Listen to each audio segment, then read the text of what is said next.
إن الحمد لله نحمده ونستعينه ونستغفره ونعوذ بالله من شرور أنفسنا وسيئات أعمالنا من يهده الله فلا مضل له ومن يضلل فلا هادي له وأشهد أن لا إله إلا الله وحده لا شريك له وأشهد أن محمدا عبده ورسوله صلى الله عليه وسلم.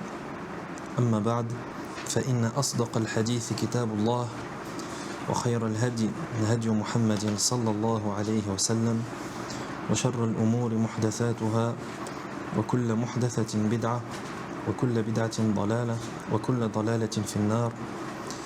ثم أما بعد فيقول الإمام ابن القيم رحمه الله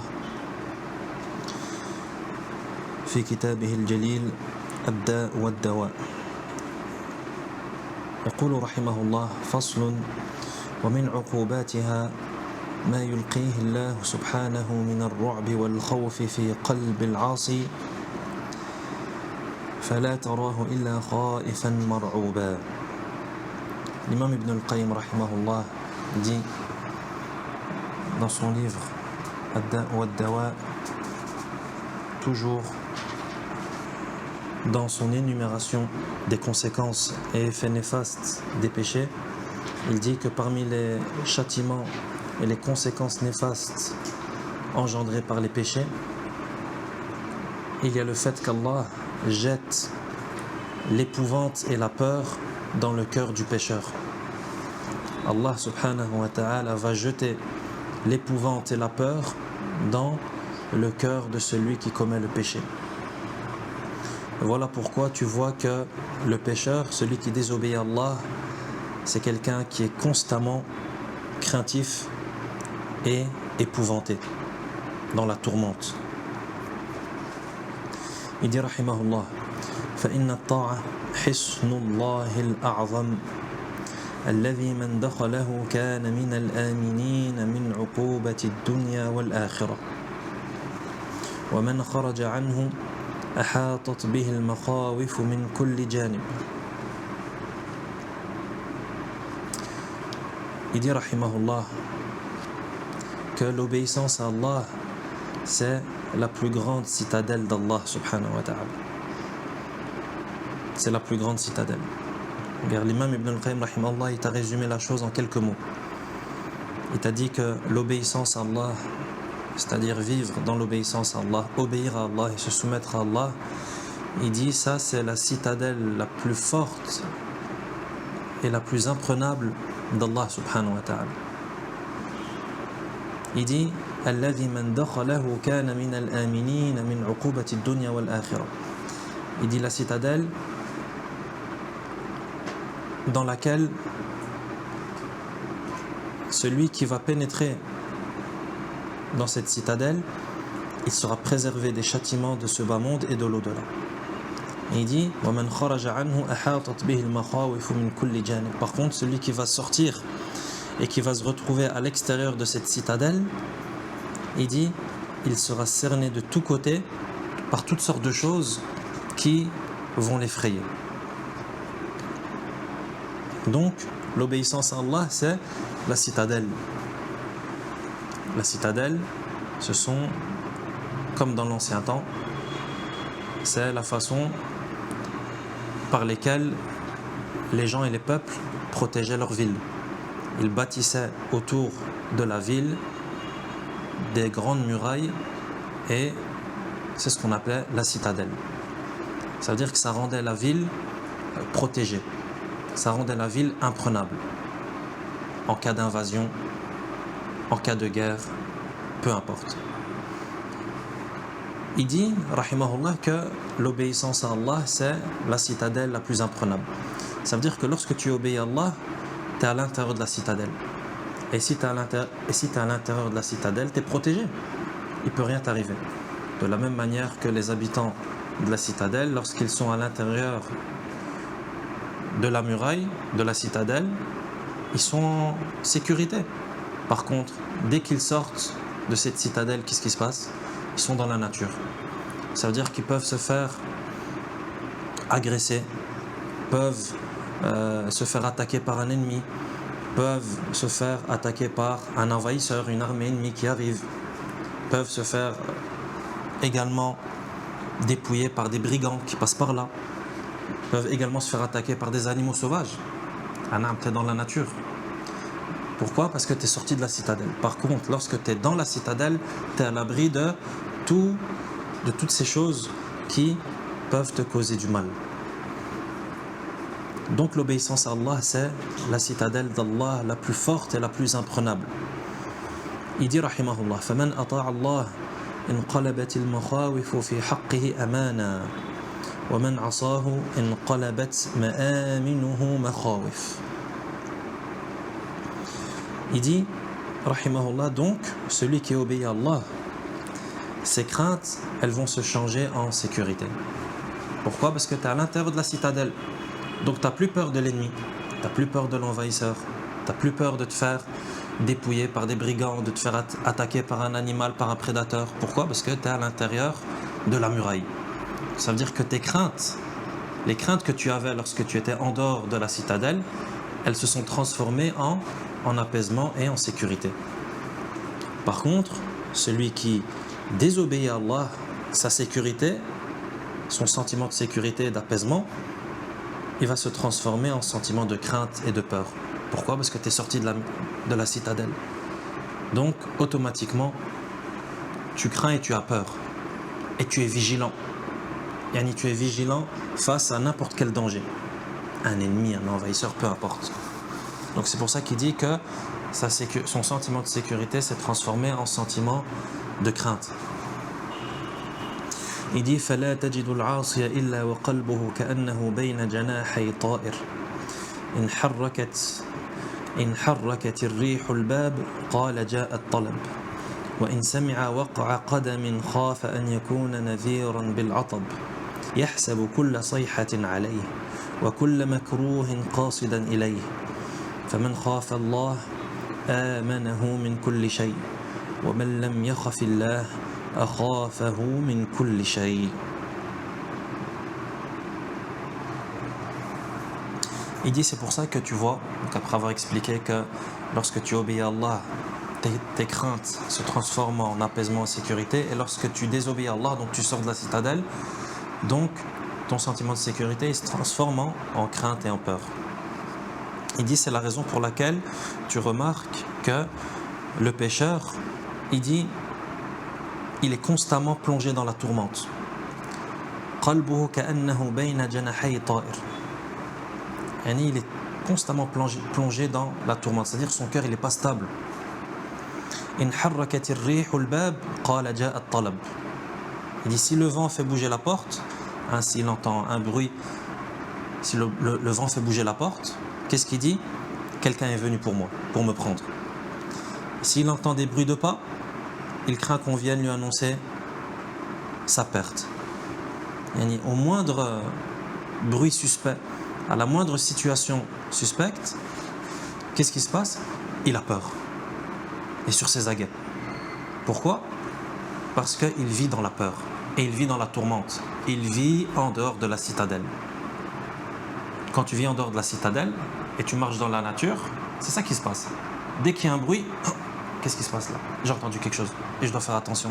Et c'est peut-être un animal, et c'est peut-être quelqu'un qui me suit pour m'assassiner, c'est peut-être quelqu'un qui va m'agresser.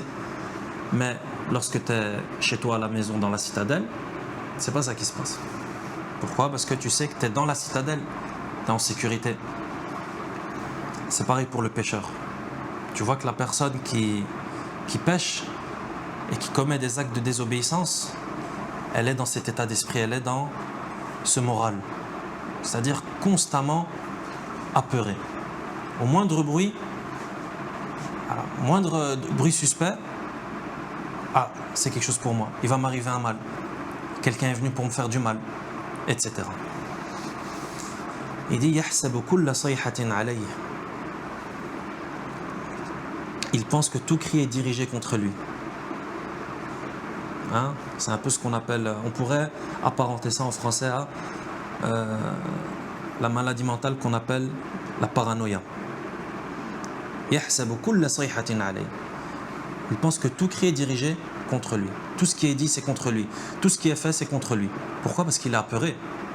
Il vit dans la tourmente. Il n'est pas apaisé. وَكُلَّ مَكْرُوهٍ قَاصِدًا إِلَيْهِ. Et que tout mal le vise, lui. فَمَنْ خَافَ اللَّهَ آمَنَهُ مِنْ كُلِّ شَيْءٍ. Et à la fin, Ibn al-Qayyim rahimahullah, il te donne la règle. Il dit فَمَنْ خَافَ اللَّهَ آمَنَهُ مِنْ كُلِّ شَيْءٍ. Il dit celui qui craint et qui a peur d'Allah, Allah va lui accorder, va lui octroyer sécurité, apaisement et sérénité face à toute chose. وَمَنْ لَمْ يَخَفِ اللَّهَ أَخَافَهُ مِنْ كُلِّ شَيْءٍ. Par contre, celui qui craint pas Allah et qui n'a pas peur d'Allah, Allah va lui faire craindre toute chose. Et lorsque tu as peur d'Allah, Allah va apaiser ton cœur, si bien que tu n'auras peur de rien. Si ce n'est d'Allah, bien sûr. Amanahu min kulli shay. Et Allah, il va mettre dans ton cœur un sentiment d'apaisement et de sécurité face à toute chose. Il va enlever la peur de ton cœur. Bien entendu, la peur illégitime, les mauvaises peurs. Étant donné que la peur d'Allah, c'est une bonne peur. C'est une adoration. Donc si tu as peur et que tu crains Allah, Allah va t'apaiser face à toute chose. Mais si tu n'as pas peur d'Allah, Allah va te faire craindre toute chose. Comme l'exemple qui vient d'être expliqué par l'imam rahimahullah. Un petit bruit et toi tu penses que c'est quelqu'un qui est venu pour t'assassiner. Alors que c'était un petit chaton qui marchait, De cette règle, bien entendu, on voit encore une fois que al-jaza'u min jinsil amal, encore une fois. Et c'est une règle que vient de nous mentionner l'imam Ibn al-Qayyim rahimahullah. Celui qui a peur d'Allah, Allah l'apaise face à toute chose, et celui qui n'a pas peur d'Allah, Allah lui fait craindre toute chose. Ça vient encore une fois confirmer ce grand principe en religion qui dit que la rétribution est de même type que l'action. Tu crains Allah, Allah va te faire enlever les mauvaises peurs et va te guérir, va te soigner contre les mauvaises peurs, si bien que tu n'auras peur de rien. Par contre, si tu crains pas Allah, Allah va faire en sorte que tu craignes toutes choses. Waliyadhu billah. فنسأل الله عز وجل أن يرزقنا خوفه. On demande à Allah subhanahu wa ta'ala de nous accorder sa peur.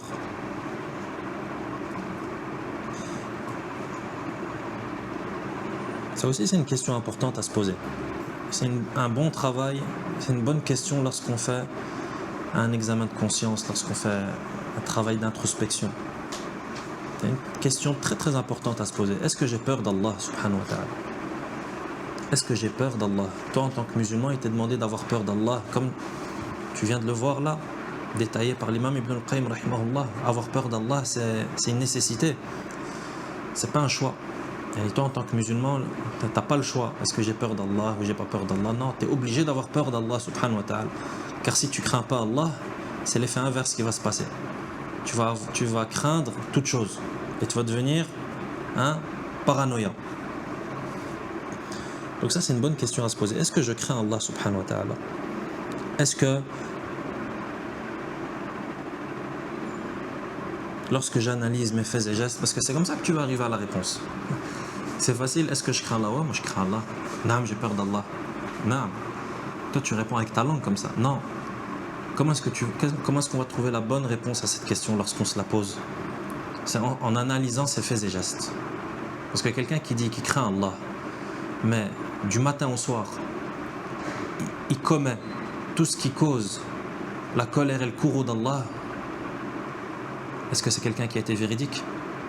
Est-ce que c'est quelqu'un qui est véridique dans cette peur qu'il prétend vouer à Allah subhanahu wa ta'ala?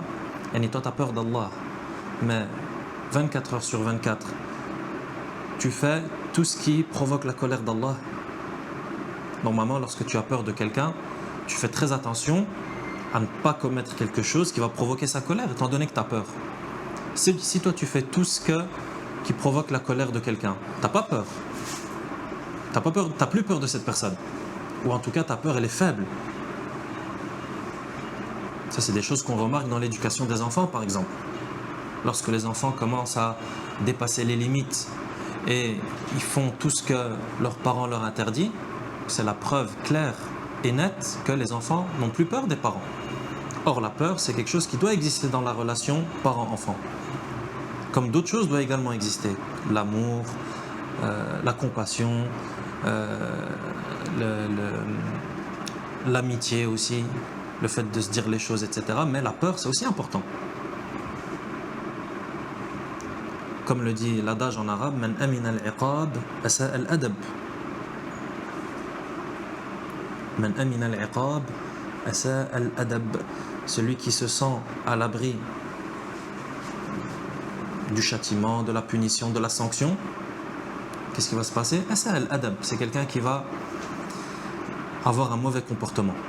Pourquoi? Parce qu'il se sent à l'abri de la sanction. Il sait qu'il ne va pas être sanctionné. Les enfants, c'est pareil, que ce soit dans l'éducation l'éducation des enfants, c'est-à-dire relation parent-enfant, ou bien relation élève-enseignant dans les écoles. Lorsque les élèves savent que, quoi qu'ils fassent, ils ne vont pas être sanctionnés, qu'est-ce qui se passe? Ça devient le chaos. Donc cette relation de peur, elle doit exister même entre nous, créatures. Que dire entre le créature et la créateur? Donc ça, c'est une question qu'on se pose, Inch'Allah, et une question à laquelle on essaye de trouver une réponse, d'arriver à une réponse, mais véridique, sans mentir. Parce que si tu mens, tu te mens à toi-même. Et tu ne peux pas mentir à Allah, subhanahu wa ta'ala. Si tu mens, tu te mens à toi-même. Et si tu te mens à toi-même, tu te trompes. Et tu triches avec toi-même. Et tu te fais du mal à toi-même. Donc autant être véridique avec soi-même, autant se dire la vérité pour redresser la barre, comme ils disent dans la marine. Ensuite, il termine ce chapitre en mentionnant un vers de poésie. بذا قضى الله بين الناس مذ خلقوا أن المخاوف والإجرام في قرني. Traduction approximative. Allah a prédestiné aux gens depuis leur création que la crainte et le crime sont liés. Et ici, le crime, il faut le comprendre comme le fait de... Il faut le comprendre dans le sens absolu, c'est-à-dire le fait de commettre du mal. Et donc, nous ici, ce qui nous concerne, c'est les péchés. Donc ici, le poète, il te dit quoi? Il te dit que Allah a prédestiné aux gens depuis leur création que la crainte et le fait de commettre le mal, c'est des choses qui sont liées. C'est-à-dire, si tu fais le mal, tu vas vivre dans la crainte et la tourmente. Pas la crainte d'Allah, parce que si tu craignais Allah, tu n'aurais pas fait le mal, tu n'aurais pas commis le mal. Non, la crainte, comme on vient d'en parler, la mauvaise crainte.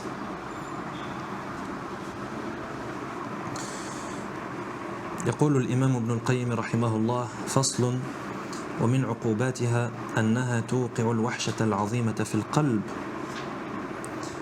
L'imam Ibn al-Qayyim rahimahullah dit, parmi les conséquences néfastes des péchés, il y a également le fait que les péchés provoquent une grande solitude dans le cœur.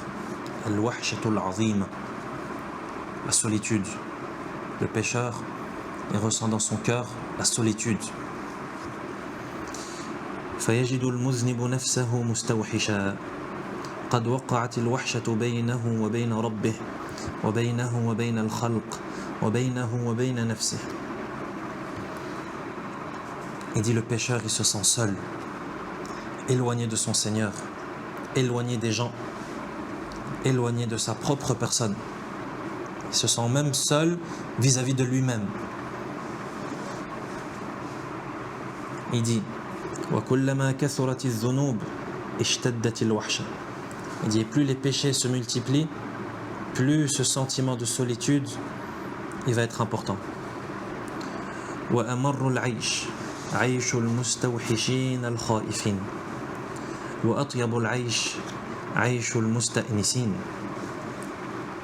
Il dit rahimahullah, et la vie la plus amère, c'est la vie de ceux qui vivent esselés et apeurés dans la solitude. C'est la vie la plus compliquée. C'est ceux qui vivent dans la peur et dans la solitude. D'ailleurs, même en psychologie, il démontre ça, que la solitude et la peur, c'est extrêmement lié. وأطيب العيش عيش المستأنسين. Donc la vie la plus amère, c'est la vie de ceux qui vivent esselés, apeurés dans la solitude. Et la vie la plus agréable, c'est ceux qui vivent dans l'inverse. Aïshul musta'nisin. C'est-à-dire ceux qui vivent littéralement accompagnés. Accompagnés, ça veut dire qu'ils ne sont pas dans la solitude. Accompagnés de qui? Accompagnés de leurs épouses, accompagnés de leurs enfants, accompagnés de leurs camarades, accompagnés de leurs collègues du travail. Non. La plus belle des compagnies, la compagnie d'Allah subhanahu wa ta'ala. Ce qui est voulu ici par la compagnie, c'est la compagnie d'Allah subhanahu wa ta'ala, c'est-à-dire que leur cœur est rempli d'amour pour Allah azza wa jal. Il dit فَلَوْ نَظَرَ الْعَاقِلُ وَوَازَنَ بَيْنَ لَذَّةِ الْمَعْصِيَةِ وَمَا تُوقِعُهُ مِنَ الْخَوْفِ وَالْوَحْشَةِ لَعَلِمَ سُوءَ حَالِهِ وَعَظِيمَ غَبْنِهِ إِذْ بَاعَ أُنْسَ الطَّاعَةِ وَأَمْنَهَا وَحَلَاوَتَهَا بِوَحْشَةِ الْمَعْصِيَةِ وَمَا تُوجِبُهُ مِنَ الْخَوْفِ.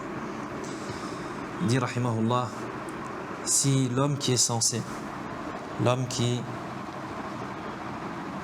est raisonné, médite et compare la délectation du péché et ce qu'il provoque en lui comme peur et solitude, il saura combien sa situation est mauvaise et combien il est trompé, puisqu'il vend ce qu'amène l'obéissance comme compagnie, sécurité et douceur pour ce qu'implique le péché comme solitude, crainte et tort. Il dit la personne sensée et raisonnée, si il médite comme il faut la situation, il va voir à quel point il est trompé et à quel point il agit mal lorsqu'il commet le péché. Pourquoi? Parce qu'en commettant le péché, qu'est-ce que tu as fait? Tu es sorti de la citadelle. Pourquoi tu sors de la citadelle? Et tu te mets en danger pour un péché? Tu te mets en danger de mort pour un seul péché? C'est un peu ça qu'il nous dit l'imam Ibn al-Qayyim. Il dit la personne sensée, si elle réfléchit au fait de commettre un péché, il dit, il va comparer. Yani, qu'est-ce que je gagne et qu'est-ce que je perds à commettre le péché ou à m'en abstenir. C'est comme ça que les gens sensés, ils agissent. Toujours avant de faire quelque chose, ils comparent. Ok, si je fais ça, je gagne ça et je perds ça. Par contre, si je fais ça, je gagne ça et je perds ça. On met tout sur la balance et on regarde. Et après, la meilleure chose à faire, je la fais, et la chose que je ne dois pas faire, je ne la fais pas. Il dit, si je compare la délectation du péché, c'est-à-dire le plaisir qu'il trouve à commettre le péché, car il va trouver un plaisir à faire le péché, sinon il n'aurait pas été tenté par le péché. Il dit ce plaisir qu'il va trouver dans le péché, donc ça c'est ce qu'il va gagner, entre guillemets, mais c'est ce qu'il va gagner à commettre le péché. Et les désavantages du péché, c'est quoi? Ici l'imam Ibn al-Qayyim rahimahullah, il est en train de parler de quel méfait du péché? C'est la solitude et la peur qui va venir s'installer dans ton cœur. Donc ok, toi tu vas gagner ce plaisir éphémère dans le péché, mais regarde ce que tu vas perdre. La solitude, elle va venir assombrir ton cœur, et la peur, elle va venir demeurer dans ton cœur. Si la personne sensée, elle pense à cela, elle va se rendre compte à quel point elle est trompée, à quel point elle s'est trompée. Pourquoi? Il dit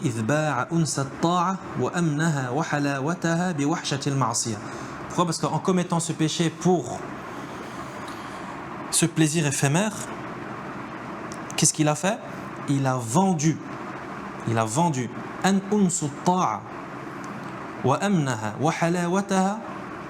ça veut dire cette compagnie qu'il ressentait et qu'il vivait lorsqu'il était dans l'obéissance à Allah, ainsi que cette sécurité, tu étais à l'intérieur de la citadelle, donc tu étais en sécurité, et le plaisir qui en découle. Parce que le fait de vivre dans la compagnie et le fait de vivre en sérénité, ça ne procure pas du plaisir, ça procure un plaisir qui est énorme et qui est incomparable à ce faux plaisir que tu retrouves dans le péché. Donc lorsque tu compares les deux plaisirs, c'est incomparable. Il dit, il va vendre cela Pourquoi? Pour wahshatul ma'asiyah. Tout cela, il va le prendre et il va le vendre pour, en contrepartie, recevoir quoi? La solitude qui va être engendrée par le péché.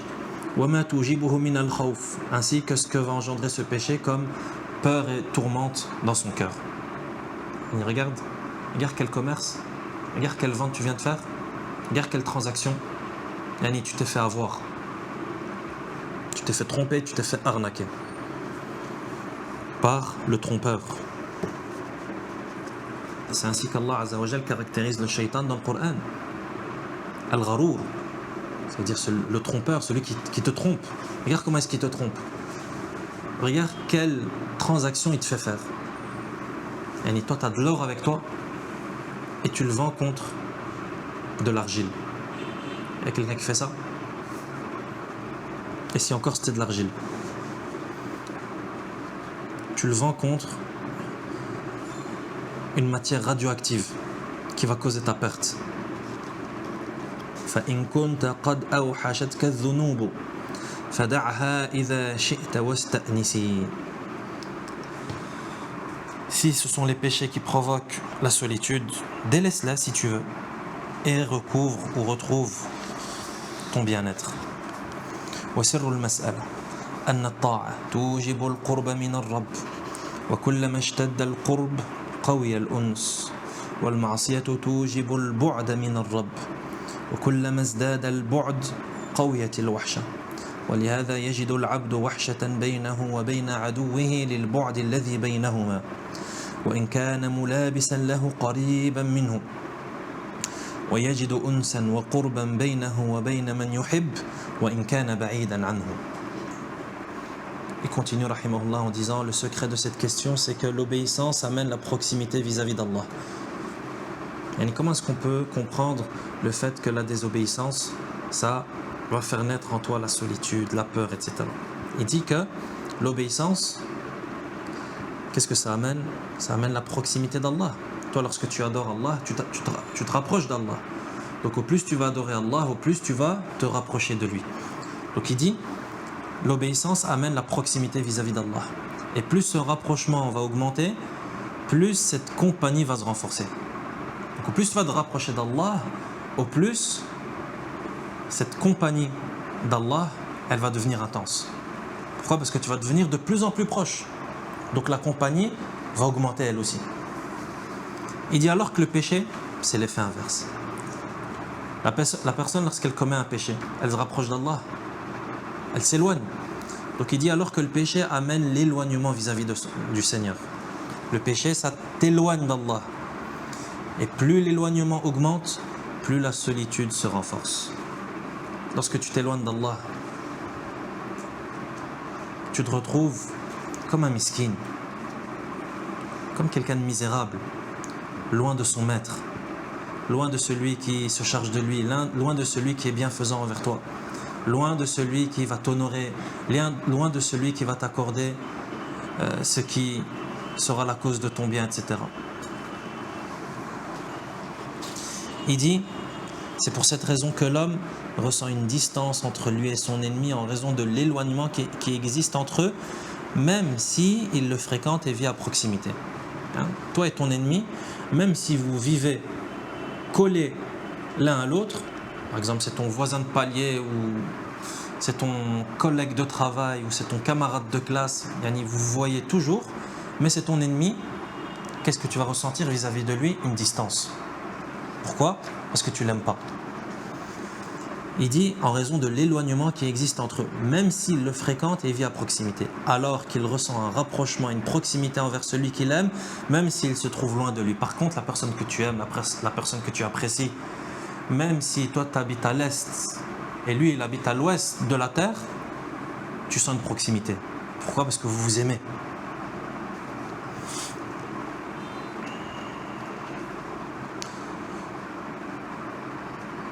Continue rahimahullah et dit والوحشة سببها الحجاب وكلما غلظ الحجاب زادت الوحشة فالغفلة توجب الوحشة وأشد منها وحشة المعصية وأشد منها وحشة الشرك والكفر ولا تجد أحدا يلابس شيئا من ذلك إلا ويعلوه من الوحشة بحسب ما لابسه منه فتعلو الوحشة وجهه وقلبه فيستوحش ويستوحش منه. Il dit cette solitude elle est causée par le voile. Cette solitude que le pécheur ressent, elle est causée par le voile. Et plus ce voile est épais, plus cette solitude, elle va devenir importante. Il dit l'insouciance, ça provoque cette solitude. Donc parmi les choses qui vont provoquer cette solitude, cet éloignement d'Allah, il y a l'insouciance. C'est-à-dire que lorsque la personne elle est insouciante, ça va le faire vivre ce sentiment de solitude. Pourquoi ? Parce qu'elle est insouciante. Elle ne se rappelle pas, elle ne se souvient pas. Elle ne se souvient pas d'Allah subhanahu wa ta'ala. Elle ne fait pas de dhikr.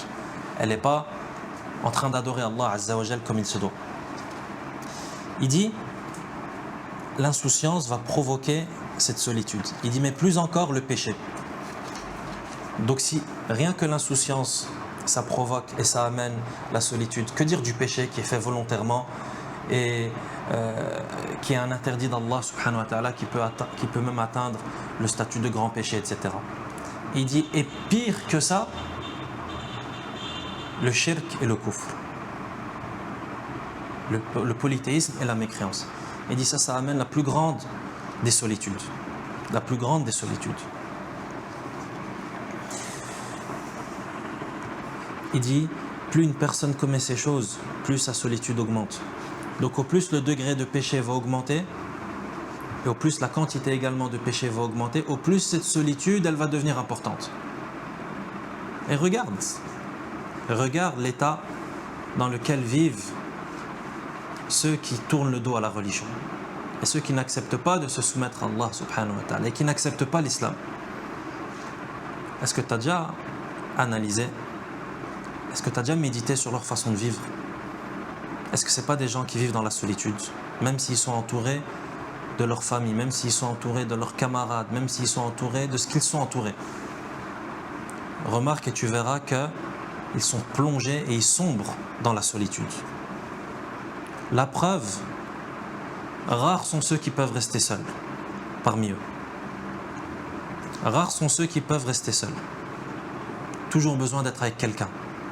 Pourquoi ? Pour masquer, pour dissimuler ce sentiment de solitude. Il met du maquillage. Ouais, quand tu mets du maquillage, est-ce que ça veut dire que la solitude elle disparaît? Non. C'est juste que tu te mens à toi-même. Est-ce que si tu veux guérir de ce sentiment de solitude, cherche la compagnie d'Allah subhanahu wa ta'ala, déjà en te soumettant à lui, en te rapprochant de lui. Mais si toi tu te soumets pas à Allah et tu n'acceptes pas l'islam, comment tu veux guérir de ce sentiment de solitude? Toi tu es éloigné du Créateur, tu es éloigné du Maître. De qui tu veux être proche?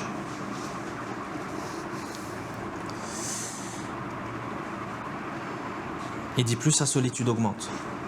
Au plus les péchés vont augmenter, au plus la solitude va augmenter, à mesure de ce qu'il en commet. Il dit, et ceci apparaît sur son visage et son cœur. Ceci, ça apparaît même sur son visage et son cœur. Ça veut dire que même dans le visage, tu peux remarquer la solitude de quelqu'un. Il dit, ainsi, elle souffre de solitude et on éprouve de la répulsion pour elle. Phrase très importante, des mots très importants qu'il vient de mentionner, Ibn al-Qayyim rahimahullah. Il dit فَيَسْتَوْحِشُ وَيُسْتَوْحَشُ مِنْهُ. Donc la personne qui commet des péchés, là on vient de parler de l'exemple extrême, c'est-à-dire le mécréant, celui qui n'est pas musulman. Mais ce raisonnement il est correct pour le musulman également. Le musulman qui commet, le musulman qui commet des péchés et qui est désobéissant, il va ressentir cette solitude. Donc celui qui commet des péchés, يَسْتَوْحِشُ, c'est-à-dire il va souffrir de solitude. Mais pas seulement. وَيُسْتَوْحَشُ مِنْهُ. Ça veut dire que même cette personne qui souffre de solitude, lorsqu'elle va se retrouver avec des gens, les gens ils vont se sentir seuls avec elle. Nas'Allah al-afiyya was-salam. Regarde encore une fois, al-jazā'u min jinsi al-amal. La rétribution est de même type que l'action. Ça veut dire toi tu t'es éloigné d'Allah Allah Azza wa Jal va t'éloigner des gens, même si tu es avec eux. Mais tu n'es pas quelqu'un de respectable, tu n'es pas quelqu'un d'honorable. Ça veut dire que les gens, quand ils seront avec toi, ils vont se sentir seuls. Ils ne vont pas se sentir accompagnés. Pourquoi? Parce que tu n'apportes pas quelque chose de positif. Donc c'est comme si on disait que les gens vont éprouver de la répulsion pour cette personne. Et ça, c'est aussi des choses qui sont qui se manifestent. Regarde les gens qui sont loin d'Allah subhanahu wa ta'ala. Et on demande à Allah subhanahu wa ta'ala de nous préserver d'être des gens qui sont éloignés de lui et de nous compter parmi ceux qui sont rapprochés de lui subhanahu wa ta'ala. Mais on regarde les gens qui sont éloignés d'Allah et qui ne se conforment pas aux ordres d'Allah subhanahu wa ta'ala et qui font tout le contraire, qui désobéissent à Allah nuit et jour, etc., etc. Est-ce que c'est des gens avec qui on aime s'asseoir? Prends un bête exemple. Quelqu'un qui est désobéissant. Est-ce que c'est quelqu'un qui peut s'asseoir, par exemple, à un cours? Il ne peut pas. Difficile en tout cas. Sauf pour celui à qui Allah subhanahu wa ta'ala a facilité. Quand on dit un cours de religion, une assise dans laquelle le bien est dit, dans laquelle on parle du Coran, dans laquelle on parle des paroles du prophète sallallahu alayhi wa sallam. Tu verras que la personne qui est plongée dans les péchés, dont le cœur est sombre et qui a des mauvais comportements, la personne méprisable, ne peut pas s'asseoir dans ce genre d'assise. Pourquoi? Parce que ça colle pas. Et même si elle s'assit, les gens ils vont ressentir une gêne. Les gens vont ressentir une gêne comme lui, il ressent une gêne. Pourquoi? Parce qu'il vit dans la solitude. Par contre, lorsque la personne cherche à se réformer, donc cherche à se rapprocher d'Allah subhanahu wa ta'ala, tu vois qu'il commence. Il va à la mosquée, il écoute des cours, il écoute des conférences, il ouvre le Coran, il lit le Coran, il écoute le Coran quand il est à la maison, il prie, des prières surérogatoires, etc. Il cherche à se rapprocher d'Allah. Automatiquement, même les gens qui sont considérés comme étant des gens de bien, vous commencez à l'aimer. Et à aimer sa compagnie également. Comme lui va également aimer la compagnie des gens de bien. Et c'est des choses qu'on voit. Comme par exemple les gens qui étaient éprouvés par une vie de péché, de désobéissance, mais lorsqu'Allah subhanahu wa ta'ala ouvre leur cœur au repentir et qu'ils reviennent vers Allah subhanahu wa ta'ala, c'est pas ce mécanisme qu'on remarque. Ça veut dire que petit à petit, il commence lui-même à aimer les gens de bien, alors qu'avant, il pouvait peut-être même pas les voir en image. Et s'il avance sur le trottoir et qu'il voit au loin quelqu'un de bien, il va changer de trottoir ou bien faire demi-tour. Ah non, j'ai pas envie de voir. Non. Il va encore me dire que je dois prier, il va encore me dire que je dois arrêter de fumer, il va encore me dire que je dois arrêter de je sais pas quoi. Non, la solitude. La solitude et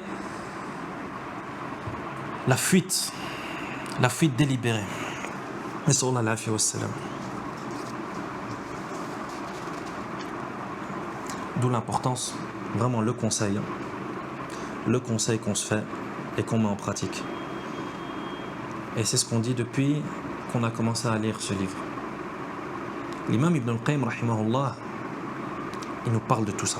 Il nous parle des méfaits des péchés, des conséquences néfastes, etc. Est-ce que ça signifie qu'on ne doit pas commettre de péché? Ou plutôt qu'on ne va pas commettre de péché? Non, tu ne dois pas commettre de péché, c'est sûr. C'est interdit de commettre des péchés. Mais est-ce que ça veut dire que tu ne vas pas en commettre? L'être humain, il est faible. Et l'être humain commet des erreurs, commet des péchés. Voilà, si tu tombes, si tu trébuches, si tu chutes, relève-toi très rapidement. Le problème, il n'est pas dans le fait que tu pêches. Non, c'est un problème en soi. Mais le véritable problème, il n'est pas dans le fait que tu fasses une erreur. Le problème, il est dans qu'est-ce que tu as fait après avoir commis cette erreur, après avoir commis ce péché. Là, ici, l'imam Ibn al-Qayyim, rahimahullah, il nous explique que la source de tout mal, ce sont les péchés. Et ce sont les péchés qui provoquent tous les malheurs dans notre vie d'ici-bas et dans l'au-delà. Donc, il nous dissuade de commettre des péchés. Comme ça, il n'y a personne qui vient et qui dit « Ah, mais c'est pas grave, je vais faire le péché, après je vais me repentir. » Là, on n'a jamais dit ça. Et personne n'a dit ça. Et ça, tu le trouves ni dans le Coran, ni dans la Sunna, ni dans les paroles des imams, etc. Personne ne va te dire, c'est pas grave, fais le péché, après repentis-toi. Qui te dit que tu vas te repentir déjà? Qui t'a garanti que tu vas te repentir? Et qui te dit que lorsque tu vas faire le péché, Allah ne va pas tourner ton cœur? Ton cœur ne va pas se retourner. Et que ça va se terminer par des stades encore plus graves que le péché. Comme on a vu, comme nous a expliqué l'imam Ibn al-Qayyim, al-ma'asi baridul kufr, comme disaient les salafs. Les actes de désobéissance, ce sont la poste de la mécréance. La désobéissance, ça amène à la mécréance. Donc ne dis surtout pas et ne rentre surtout pas dans ce chemin. Non, c'est pas grave, je vais faire et après je vais me repentir. Ça, c'est l'insufflation du trompeur. C'est lui qui t'a insufflé ça, à coup sûr. Walakin, si jamais tu es tombé dans le péché, par faiblesse, par inattention, insouciance ou peu importe, relève-toi. Relève-toi et vite. Pourquoi? Parce que sinon, on revient encore une fois à cette idée. Lorsque tu as dévié du droit chemin, qu'est-ce qui se passe? Tu as pris un autre chemin. Et toi, tu marches tout droit sur un chemin, une voie qui est droite, la voie d'Allah subhanahu wa ta'ala, dans laquelle il n'y a aucune tortuosité. Ce qu'on appelle as-siratul mustaqim. Ce qu'on demande à Allah subhanahu wa ta'ala minimum 17 fois par jour. Ihdina as-sirat al-mustaqim. Guide-nous vers la voie droite. La voie, comment est-ce qu'Allah azza wa jalla a qualifié et a décrit cette voie? Elle est droite. Elle est toute droite. Il n'y a pas de courbe. Ça veut dire, toi, imaginons, tu es sur cette voie droite. Tu dévies. Tu dévies de cette voie droite. Si tu dévies, par définition, tu as pris un autre chemin. Cet autre chemin que tu as pris, si tu tardes dedans, au plus tu vas tarder dedans, au plus tu vas t'éloigner de la voie droite sur laquelle tu étais initialement. Donc si tu t'es trompé de chemin et tu t'as dévié, demande à Allah subhanahu wa ta'ala le pardon, reviens vers Allah subhanahu wa ta'ala, repens-toi à ton Seigneur, mais reviens rapidement sur la voie droite. Pour ne pas tomber dans des problèmes et dans des situations plus compliquées à traiter.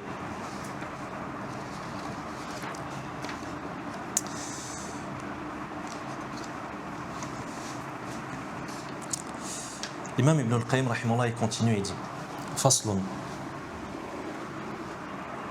wa min uqubatiha annaha tasrifu al-qalba an sihhatihi wa istiqamatihi ila maradihi wa inhirafihi. L'imam Ibn al-Qayyim, rahimahullah, il continue, il nous dit que parmi les conséquences des péchés, il y a le fait que les péchés font passer le cœur de l'état de bonne santé et de droiture à l'état de maladie et de déviance.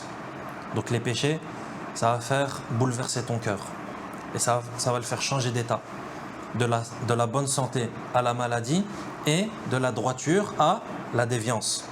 C'est-à-dire tu dévies, tu t'égares, tu quittes le chemin, tu prends une sortie. Au lieu de rester sur l'autoroute vers ta destination, le paradis, tu as pris une sortie. Ça veut dire que tu as changé d'itinéraire. Il dit فَلَا يَزَالُ مَرِيضًا مَعْلُولًا ولا ينتفع بالأغذية التي بها حياته وصلاحه فإن تأثير الذنوب في القلوب كتأثير الأمراض في الأبدان بل الذنوب أمراض القلوب وأدواؤها ولا دواء لها إلا تركها. Il dit rahimahullah que le pécheur il ne cesse d'être malade et les aliments qui permettent sa vie et sa rectitude ne lui sont plus d'aucune utilité. Toi, lorsque tu es malade, la nourriture que tu manges, est-ce qu'elle est bénéfique? Est-ce qu'elle est utile? Il dit, les péchés affectent le cœur comme la maladie affecte le corps. Les péchés affectent le cœur comme la maladie affecte le corps. Encore une fois cette image. Les péchés, c'est les maladies du cœur. De la même manière que Les maladies matérielles sont les maladies du corps. Il dit ils sont à la fois sa maladie et son mal, et il n'y a d'autre remède que de les délaisser. Ça, encore une fois, parole à mémoriser. Pourquoi? Car elle vient encore une fois résumer tout le paragraphe et tout le chapitre. Les péchés sont une maladie. C'est quoi le remède de la maladie? Les délaisser, tout simplement.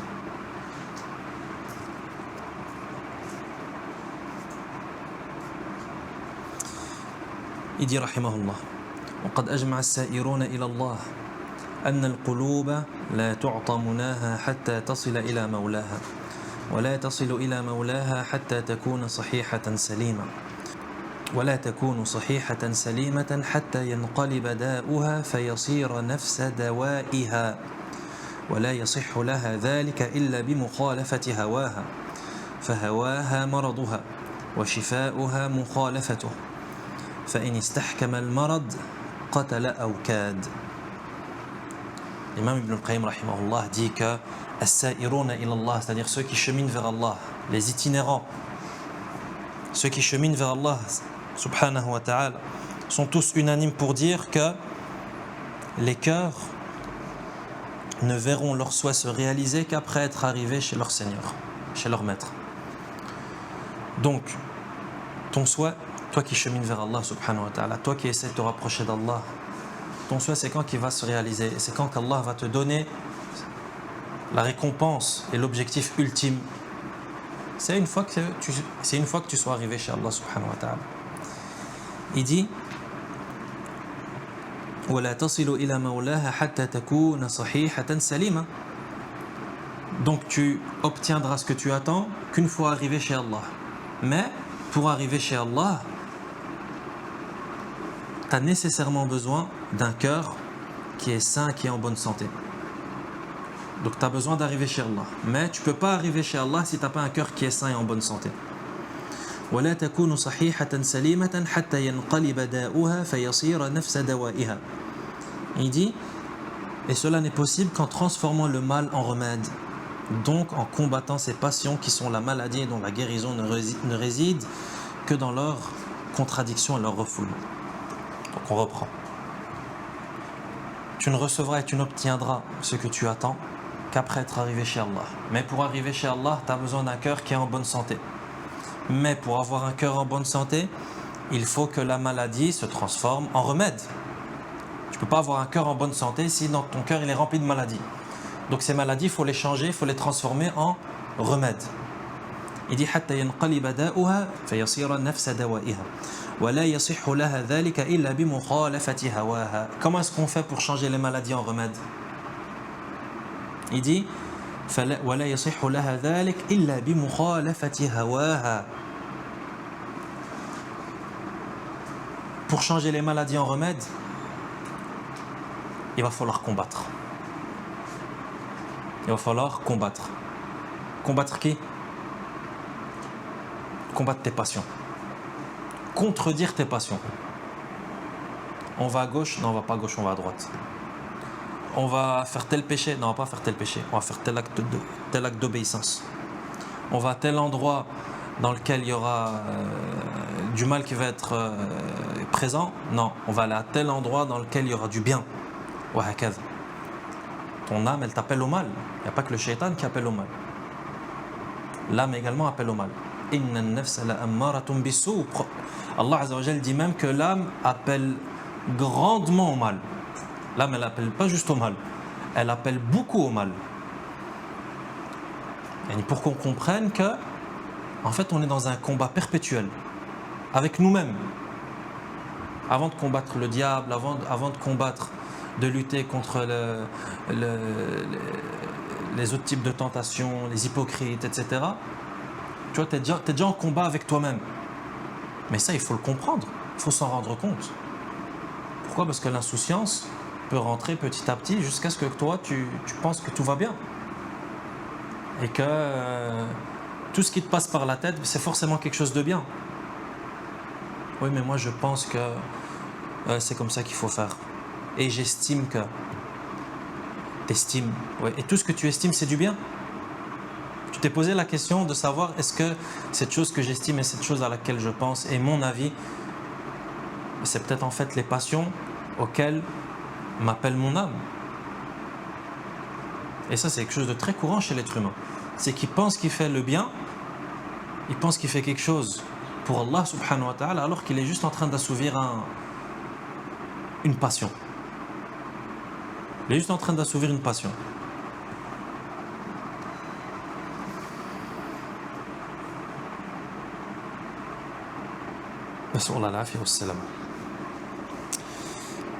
Il dit, ces maladies, elles vont se transformer en remède que lorsque tu vas combattre ton âme, lorsque tu vas contredire les passions de ton cœur, les passions de ton âme.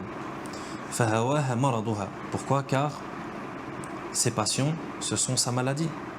C'est ça la maladie, ce sont les passions. Et le remède de cette maladie, c'est quoi? C'est contredire les passions. Quand tu vas faire l'inverse.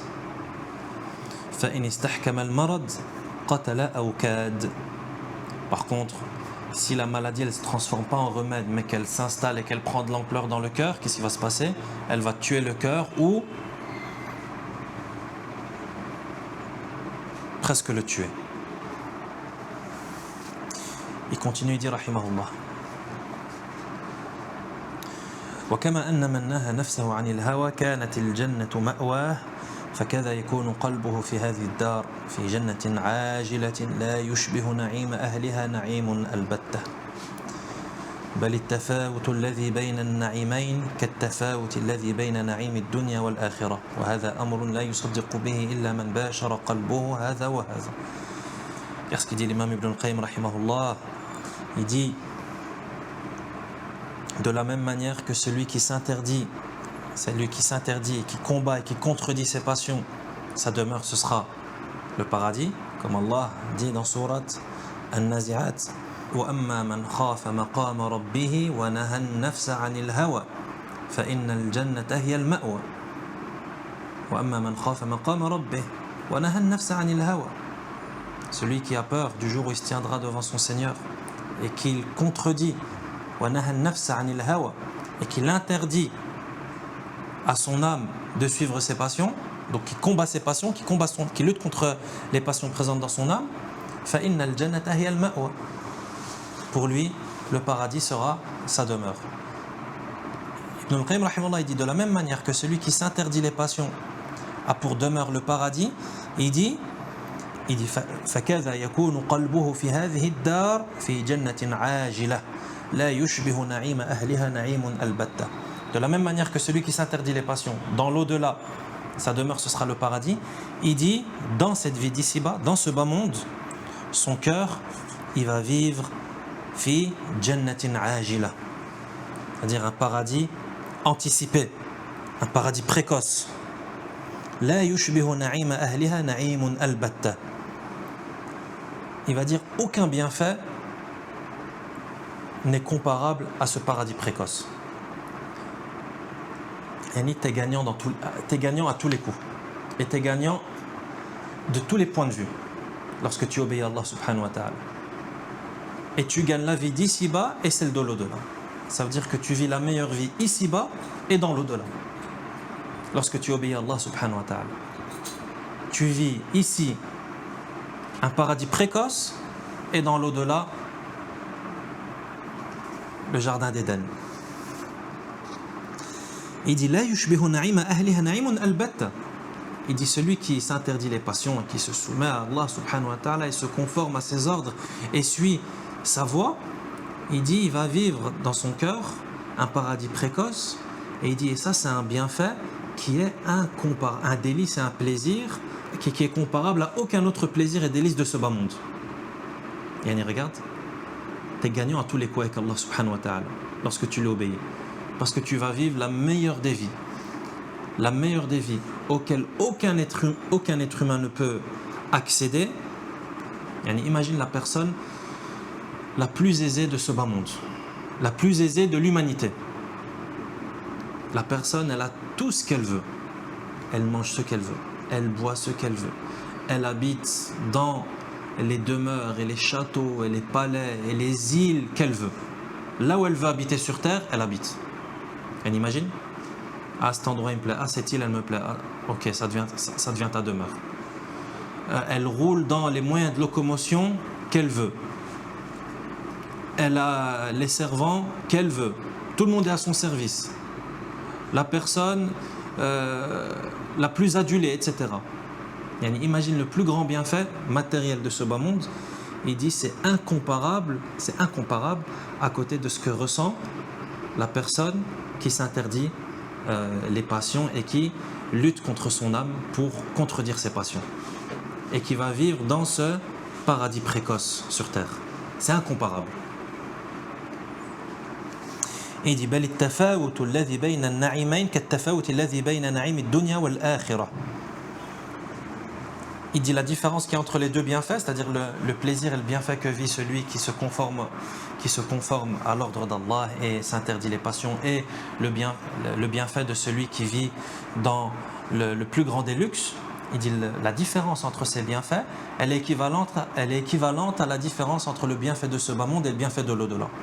Est-ce que c'est comparable, le bienfait de ce bas monde et le bienfait de l'au-delà? Incomparable.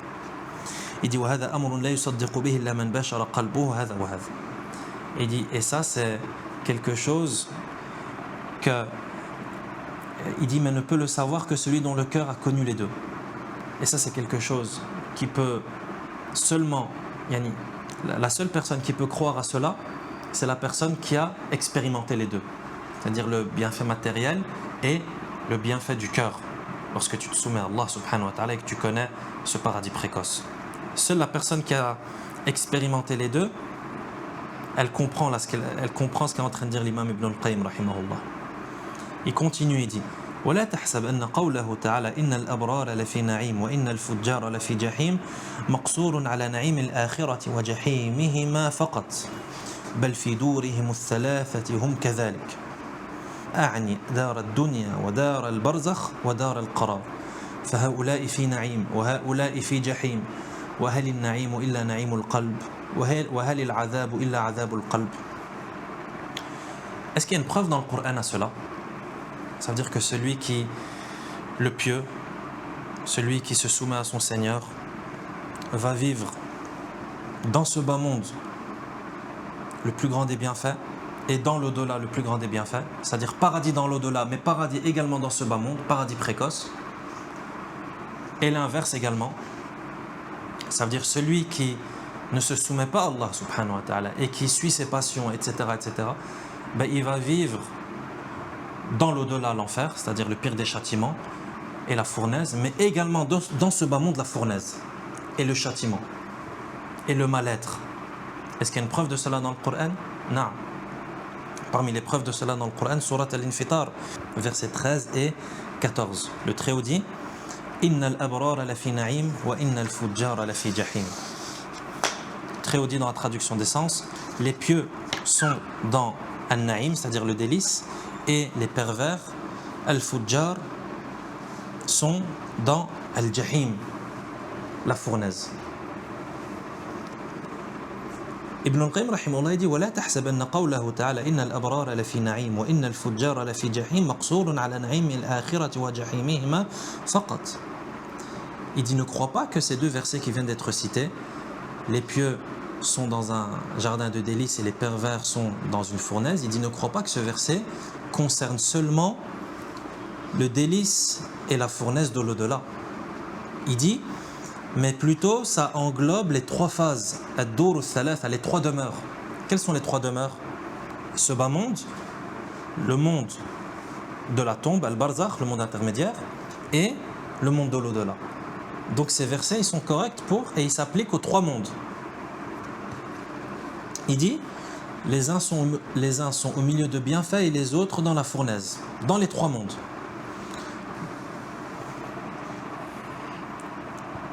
Ça veut dire que celui qui se soumet à Allah subhanahu wa ta'ala est le bon musulman, le bon croyant. Il va vivre un délice non seulement dans cette vie terrestre, mais également dans la tombe, mais également dans l'au-delà. Et celui qui fait l'inverse, le pécheur, le désobéissant, le pervers, le débauché, etc., il va vivre une fournaise, déjà dans ce bas monde.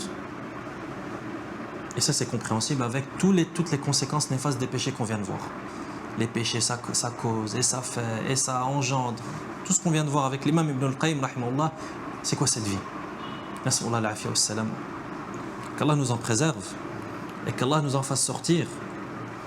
C'est une fournaise. Rien que cette conséquence néfaste de solitude. Quel châtiment!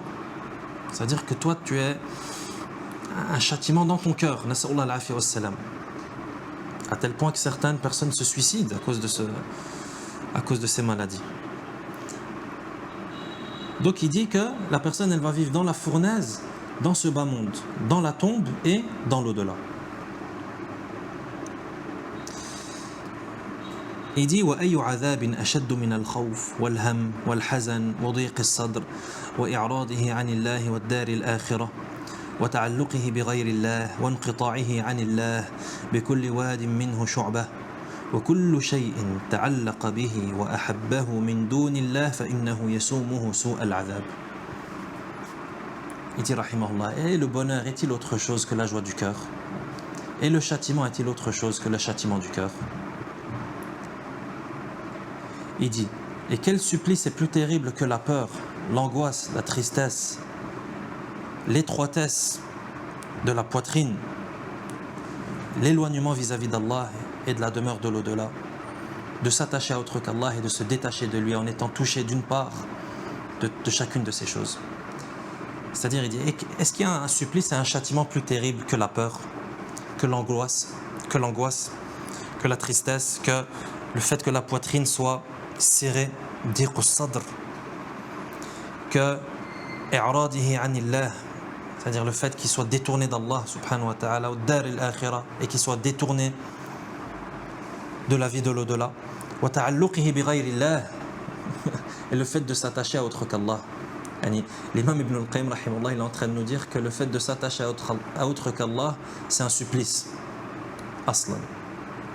Le fait de s'attacher à autre qu'Allah, c'est un châtiment et c'est un supplice. Et il dit, est-ce qu'il y a un supplice plus douloureux que ça? Il dit, et le fait d'être détaché d'Allah, le fait d'être loin d'Allah, est-ce qu'il y a des châtiments et des supplices plus douloureux que cela?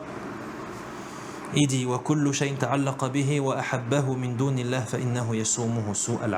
la grande règle. Il dit, toute chose à laquelle il s'attache et qu'il aime en dehors d'Allah le conduit au pire des châtiments. Ça veut dire que toute chose que tu vas aimer en dehors d'Allah, ça va être la cause de ton châtiment. Une règle, mets-la dans ta tête. Une règle inévitable et qui doit avoir lieu et à laquelle tu ne peux pas échapper. Toute chose ou toute personne que tu aimes en dehors d'Allah subhanahu wa ta'ala, ça va causer ton châtiment. Une règle incroyable. Comme disait Cheikh al-Islam rahimahullah, le cheikh de Ibn al-Qayyim rahimahullah, il disait, lorsqu'une personne aime autre qu'Allah, Allah va châtier cette personne avec cette chose qu'il a aimée en dehors de lui. Regarde comment est-ce qu'Allah il est juste et équitable. Tu as aimé autre qu'Allah, Allah il va te châtier par cette chose que tu as aimée en dehors de lui. Et ça, wallah, c'est des choses qu'on ressent dans nos vies. C'est des choses qu'on ressent et qu'on a tellement vécu que on dirait que c'est visible. On dirait que c'est une personne que tu vois devant toi. Et remémore-toi dans ta vie et souviens-toi les choses ou les personnes ou peu importe, les choses que tu as aimées mais en dehors d'Allah. Ça veut dire de manière illégitime. Ça veut dire que tu t'es accroché à une chose ou à une personne, mais c'était quelque chose qui n'était pas religieusement correct. Et d'un point de vue religieux, Allah Azza wa Jalla n'aime pas cela. Remarque que tu t'es fait châtier par cette chose. et que tu t'es fait châtier par cette personne.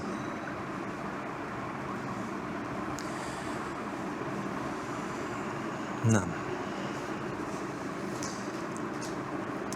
Il dit فكل من أحب شيئا غير الله عذب به 3 مرات.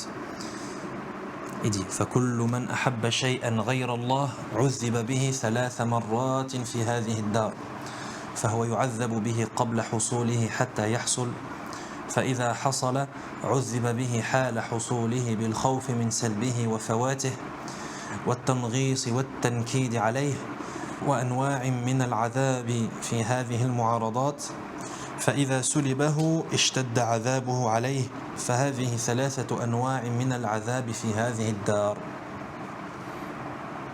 Ibn al-Qayyim rahimahullah, à son habitude, va encore nous imager la chose et nous théoriser cela. Il dit quiconque aime une chose en dehors d'Allah est châtié par cela 3 fois. Donc là on a compris que lorsque tu aimes quelqu'un ou quelque chose autre qu'Allah, tu vas être châtié par cette chose. Ici Ibn al-Qayyim rahimahullah, il va te faire le détail du châtiment et il te dit que le châtiment il a lieu 3 fois. Quelles sont ces 3 fois? Il dit premièrement فهو يعذب به قبل حصوله حتى يحصل. Tu es châtié 3 fois dans ce bas monde. On est en train de parler du châtiment mondain, sans parler de ce qui attend dans la tombe, sans parler de ce qui attend dans l'au-delà. Non, on parle du châtiment de ce bas monde. Les conséquences néfastes qui te touchent et qui viennent te frapper directement. Il dit 3 châtiments. Le premier, c'est en la convoitant, puis après l'avoir obtenue, et ensuite après qu'elle te soit ôtée. Il dit فهو يعذب به قبل حصوله حتى يحصل. Ça veut dire que tu vas être châtié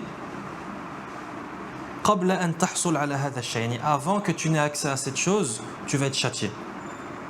فإذا حصل عذب به حال حصوله بالخوف من سلبه وفواته. Lorsque tu vas avoir accès à cette chose que tu recherchais et que tu convoitais en dehors d'Allah, quand tu vas y avoir accès, tu vas également être châtié pendant. Et lorsque cette chose va être retirée, tu vas être châtié par la douleur de la séparation.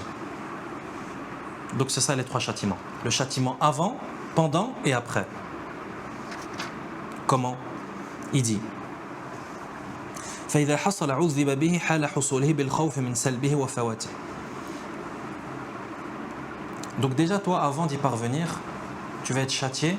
Comment? Par les efforts que tu vas fournir pour y parvenir.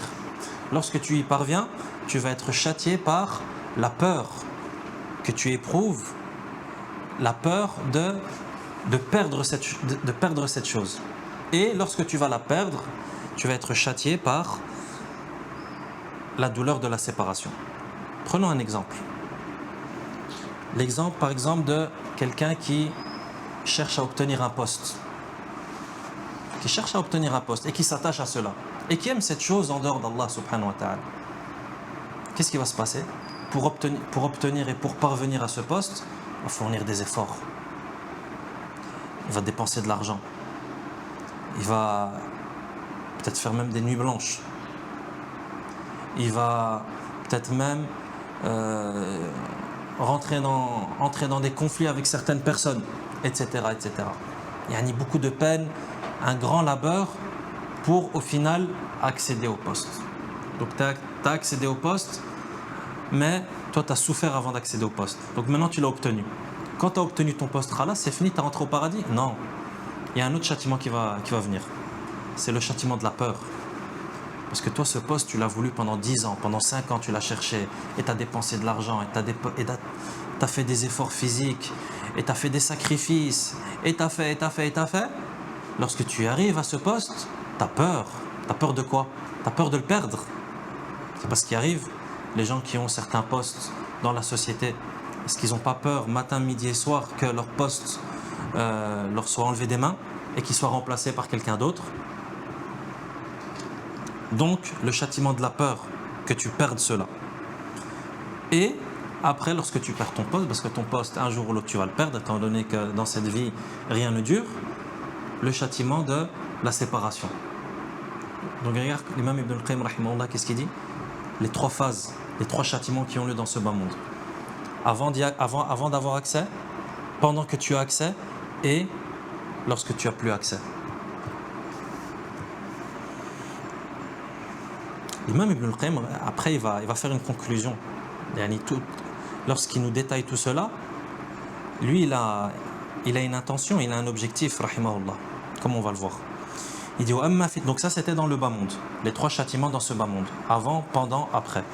Il dit, dans la tombe, il dit, فَعَذَابٌ يُقَارِنُهُ أَلَمُ الْفِرَاقِ الَّذِي لَا يَرْجُ عَوْدَهُ وألم فوات ما فاته من النعيم العظيم باشتغاله بضده وألم الحجاب عن الله وألم الحسرة التي تقطع الأكباد فالهم والغم والحسرة والحزن تعمل في نفوسهم نظير ما تعمل الهوام والديدان في أبدانهم بل عملها في النفوس دائم مستمر حتى يردها الله إلى أجسادها فحينئذ ينتقل العذاب إلى نوع هو أدهى وأمر. Il dit pour ce qui est du châtiment de ce bas monde, de la tombe, il dit le supplice est lié à la douleur de la séparation sans espoir de retour. فعذاب يقارنه ألم الفراق الذي لا يرجو عودة. Châtiment dans la tombe, supplice et châtiment. Supplice et châtiment auxquels viennent s'ajouter quoi?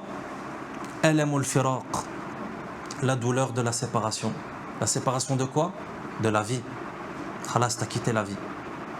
Et tu sais que tu ne vas pas pouvoir y retourner. Ça, c'est pas un châtiment, c'est pas une douleur, c'est une douleur. Il dit وَأَلَمُ فَوَاتِ مَا فَاتَهُ مِنَ النَّعِيمِ الْعَظِيمِ بِاشْتِغَالِهِ بِضِدِّهِ. Et une autre douleur vient s'ajouter à cela, il dit avec de surcroît la torture d'être passé à côté de délices immenses pour avoir été préoccupé par ce qui y est opposé. Et ni toi, tu regrettes, la personne regrette. Pourquoi? Parce qu'elle sait qu'elle a quitté ce bas monde et qu'elle ne pourra plus y revenir. Se rajoute à cela les grands regrets et la torture qui est causée par le fait de se dire en réalité je suis passé à côté des bienfaits les plus immenses. Je suis passé à côté du paradis précoce. Je suis passé à côté de la vie de croyant. Je suis passé à côté d'avoir une poitrine qui est large. Je suis passé à côté de la sérénité, de la sécurité. Pourquoi? Tout cela, je l'ai échangé contre le contraire. Ça veut dire une poitrine étroite, serrée, la tristesse, l'angoisse, la peur, la solitude, etc. La personne, elle regrette tout ça. Elle dit, regarde ce que j'ai fait. Je suis passé à côté de tout ça. Pourquoi? Pour commettre ce qui va provoquer ma perte.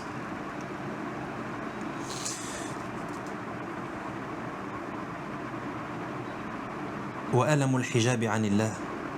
Ainsi que vient se rajouter la douleur du voile qui existe entre lui et Allah. وألم الحسرة التي تقطع الأكباد.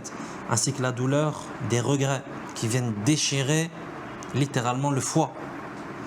فالهم والغم والحسرة والحزن تعمل في نفوسهم نظير ما تعمل الهوام والديدان في أبدانهم بل عملها في النفوس دائم مستمر. Il dit les regrets, la tristesse, les remords, le chagrin viennent ronger son âme comme les serpents et les vers rongent sa dépouille. Donc de la même manière que le cadavre il se fait ronger par les insectes et par al-hawam, les animaux venimeux, etc.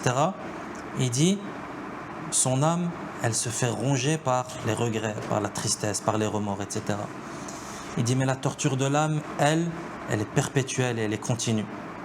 Jusqu'à ce qu'Allah fasse revenir l'âme dans son corps et alors le châtiment franchit une nouvelle étape bien plus meurtrière et bien plus amère. Là on va passer au châtiment de l'au-delà. Donc regarde comment est-ce que les châtiments sont présents dans chaque demeure, dans ce bas monde, dans la tombe, jusqu'à arriver au châtiment, comme dit l'imam Ibn al-Qayyim rahimahullah, le plus amer et le plus meurtrier et le plus douloureux, le châtiment de l'au-delà. نسأل الله السلامة والعافية. Il dit فأين هذا من نعيم فأين هذا من نعيم من يرقص قلبه طربا وفرحا وأنسا بربه واشتياقا إليه وارتياحا بحبه وطمأنينة بذكره حتى يقول بعضهم في حال نزعه وترباه. Non, l'imam Ibn al-Qayyim rahimahullah, il va faire la comparaison. Il vient de parler de ceux qui sont touchés par ces châtiments et par ces différents types de tortures dans le bas monde, la tombe et l'au-delà. Il dit ceux-là, qu'est-ce qu'ils sont à côté de ceux dont les cœurs palpitent d'extase, de joie et de réjouissance à la rencontre de leur Seigneur, au terme d'une convoitise ardente, heureux de son amour et apaisé à son évocation, au point que l'un d'entre eux dise au moment de voir partir son âme, wa tarabah. Tous ces gens qui vient de décrire, il dit qu'est-ce qu'ils sont à côté de ceux dont les cœurs palpitent d'extase et de joie à l'idée de rencontrer leur Seigneur.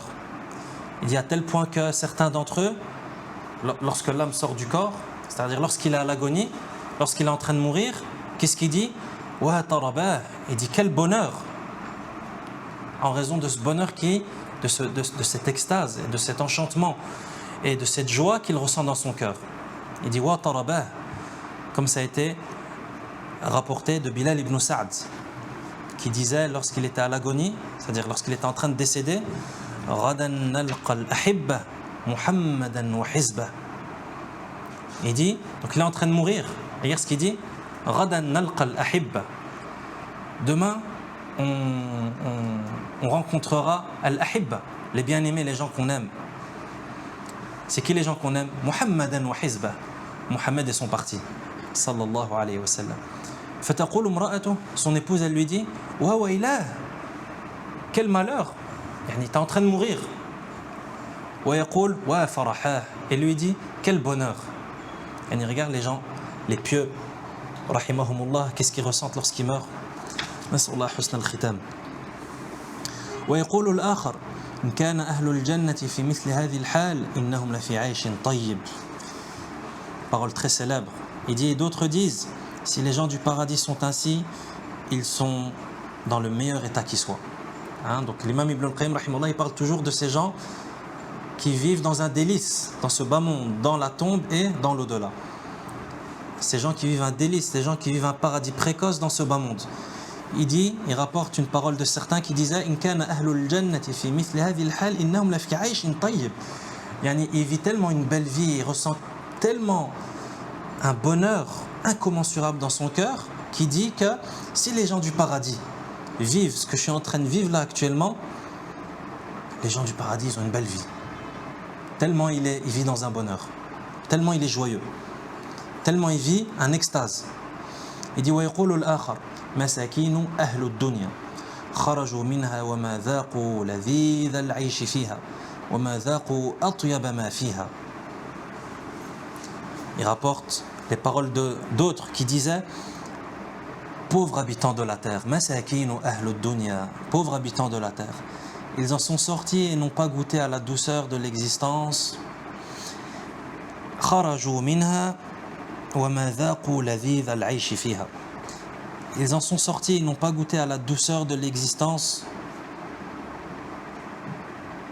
dans ce bas monde, ni à ce qu'elle contient de meilleur. C'est-à-dire ils sont sortis de ce bas monde sans goûter à la plus belle chose qui existe dans ce bas monde. Masakin ou ahlud dunya. Il dit pauvres gens, pauvres habitants de ce bas monde. Bien entendu, il vise là ceux qui ne se conforment pas et ne se soumettent pas à Allah subhanahu wa ta'ala et qui vivent dans la débauche, etc. Masakin ou ahlud dunya. Les gens de ce bas monde, c'est-à-dire les gens qui vivent pour ce bas monde. Il dit wallahi, ces gens, c'est des gens qui font pitié. Masakin. Pourquoi? Parce qu'ils ont vécu pour ce bas monde, mais ils sont sortis de ce bas monde sans goûter à la meilleure chose que contient ce bas monde. Regarde le paradoxe. Ce sont les gens de cette dunya, c'est-à-dire ce sont des gens qui vivent pour ce bas monde et qui font tout pour profiter de ce bas monde. Mais regarde comment est-ce qu'Allah fait les choses. Ces gens-là, ils ne goûtent pas à la plus belle chose que contient ce bas monde. Et bien entendu, la réponse et la suite de cette parole, c'est quoi? Lorsqu'on a dit à cette personne qui dit ça, et c'est quoi? C'est quoi la plus belle chose de ce bas monde? Il a dit ma'rifatullah, le fait de connaître Allah. ويقول الآخر لو علم الملوك وأبناء الملوك ما نحن فيه لجالدونا عليه بالسيوف. Et d'autres disaient لو علم الملوك وأبناء الملوك, c'est-à-dire si les rois et les princes savaient et connaissaient le bien-être dans lequel nous sommes, il dit, ils nous flagelleraient avec leurs épées pour l'obtenir. Ils nous flagelleraient pour obtenir ce bienfait. Et si les rois et les princes savaient le bien-être qu'on vit, il dit, ils nous flagelleraient pour s'accaparer ou pour prendre et pour eux aussi profiter de ce bienfait. ويقول الآخر إن في الدنيا جنة ما لم يدخلها لم يدخل جنة الآخرة. Ça aussi c'est une parole incroyable. Il dit, et bien entendu cette parole elle est attribuée à Cheikh al-Islam rahimahullah, c'est lui qui disait ça. Il dit, dans ce bas monde il y a un paradis. Celui qui n'entre pas dans le paradis de ce bas monde n'entrera pas dans le paradis de l'au-delà. Une parole très profonde et qui veut tout dire. Dans ce bas monde, il y a un paradis. Tâche d'y entrer. Car il te dit, si tu n'y entres pas, tu n'entreras pas dans le paradis de l'au-delà. فيا من باع حظه الغالي بأبخس الثمن وغبن كل الغبن في هذا العقد وهو يرى أنه قد غبن إذا لم يكن لك خبرة بقيمة السلع فسل المقومين. Comment est-ce que l'imam Ibn al-Qayyim il va conclure la chose. Il dit, ô toi qui as vendu ce qui est meilleur pour un vil prix, il dit, toi qui possèdes une marchandise très précieuse et d'une grande valeur et qui l'a vendue au prix le plus vil et le plus bas qui soit, il dit, tu as été trompé et tu le réalises maintenant.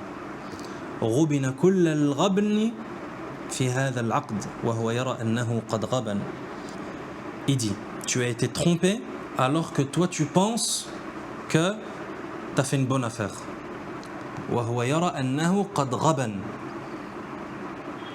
Et toi tu as été trompé sur toute la ligne et tu t'es fait arnaquer et tu as fait la pire transaction du siècle. Mais toi tu vois que Rabant, c'est toi qui as gagné et c'est toi qui sors gagnant de cette transaction. Pourquoi? Parce que tu ne connaissais pas la valeur de ta marchandise en réalité. Et toi, tu avais de l'or entre tes mains, mais tu l'as vendu à un prix d'argile. Pourquoi? Parce que tu ne savais pas que ce que tu avais entre tes mains, c'est le prix de l'or. Tu ne connaissais pas la valeur de ce que tu avais, de ce que tu avais entre tes mains. Il dit, fasal il muqawwimin. Il dit, si toi tu ne sais pas quelle est la valeur de ce que tu possèdes, demande à ceux qui savent. Demande à ceux qui connaissent les prix. C'est pas ce qui arrive lorsqu'une personne, elle trouve dans la rue, ou peu importe, elle découvre quelque chose d'enfoui même sous terre, et elle a l'impression que ça a de la valeur, mais elle ne connaît pas la valeur. Qu'est-ce qu'elle va faire? Qu'est-ce qu'elle fait? Elle va chez les gens qui s'y connaissent en la matière. Elle va chez les collectionneurs. Ah, regardez, j'ai trouvé cette pièce, je me promenais dans la forêt, j'ai trouvé une pièce et j'ai vu que sur cette pièce, il y a la tête d'un ancien roi de telle époque. Ça vaut combien? C'est pas ça que font les gens lorsqu'ils trouvent des choses. Même quelquefois le collectionneur il lui dit, mais non, ça c'est une pièce d'un jeu de société, c'est pas ce que vous pensez. Laquelle la personne elle espère, non, je vais aller demander pour être sûr. Parce que si j'ai trouvé une pièce qui vaut 1 million d'euros, mais moi que je la jette à la poubelle, j'ai fait la pire transaction. Donc je vais aller demander, je ne paie rien. Je demande, je paie même de l'argent. Je paie même de l'argent pour faire une expertise. c'est pas grave. Walakin, je passe pas à côté de cette occasion. Et c'est pas grave si c'est quelque chose de banal et qui n'a pas de valeur, c'est pas grave, au moins j'aurais essayé. C'est pas comme ça que les gens agissent dans ce bas monde. Donc toi, si tu n'es pas au courant, si tu ne connais pas la valeur de ce que tu possèdes, de la marchandise qu'Allah t'a octroyée en réalité, de la marchandise que tu as en ta possession, demande à ceux qui connaissent. Va chez les collectionneurs, va chez les experts en la matière.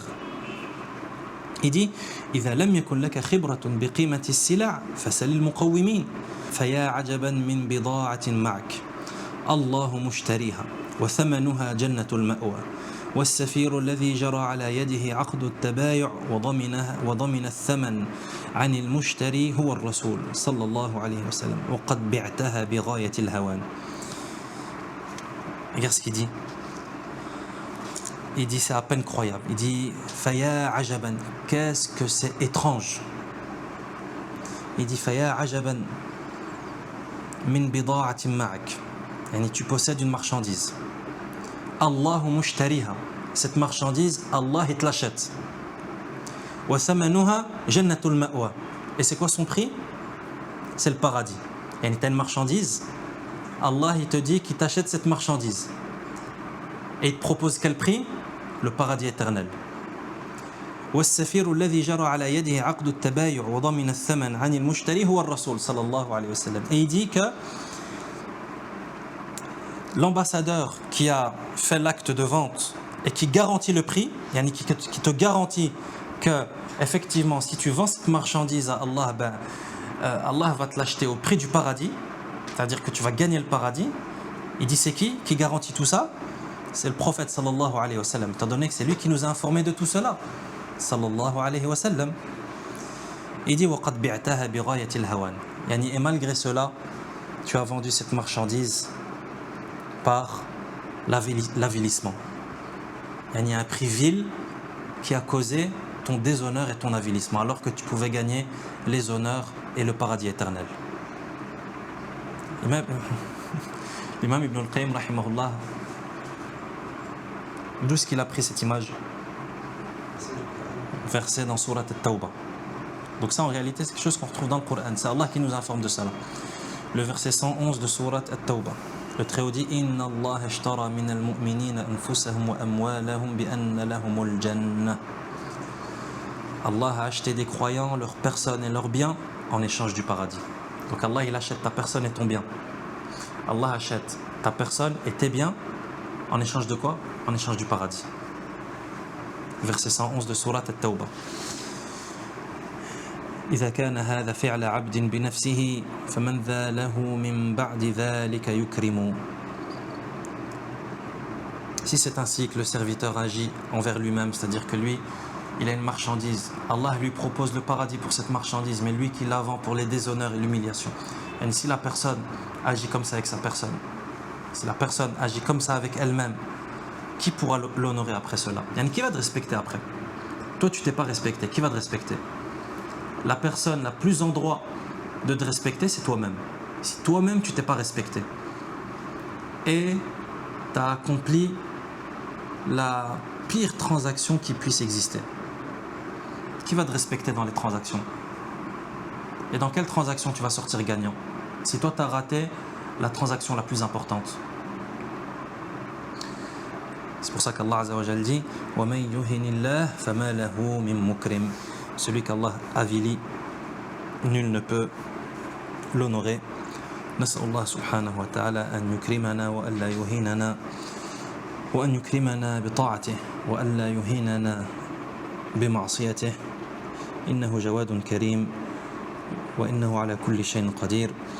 وصلى الله وسلم على نبينا محمد وعلى آله وأصحابه أجمعين.